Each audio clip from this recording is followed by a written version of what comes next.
Welcome back to our live special report here on News 12. We continue to answer your questions about returning to the workplace. So if you have them, now's the time to add them under the live stream of this show on Facebook. And joining me right now, Bhushan Sethi, who is a global leader of PricewaterhouseCoopers People and Organization. So for more than a year, remote employees, was almost everybody, right? So that was like a norm for companies because people had to go home. But now some people are returning to the office and other are testing out this hybrid schedule, and some people saying, no, I want to stay all remote.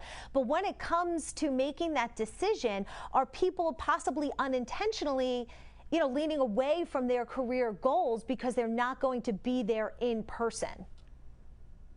Absolutely. This is one of the biggest risks of hybrid work, Elizabeth, this kind of inequity for people who are remote for more periods of time than those people that are going to be in person. So even if you're remote 1 day a week and I'm in person 4 or 5 days a week, there may be proximity bias. There may be better relationships formed in and outside of the office between those employees who are on site versus off site. And so organizations that have committed to hybrid have to be all in to say, we're going to manage ourselves that way. We're going to create an inclusive culture that way in everything that we do, whether it's meetings, interactions. We're going to track how people are progressing and make sure that we're not disproportionately favoring those people who are returning to the office. And again, we'll see that more people will return who may be male than female, or they may be more able than some people who have disabilities who are uncomfortable to come back. So it's a real issue for companies. You can't be hybrid and then have proximity bias. So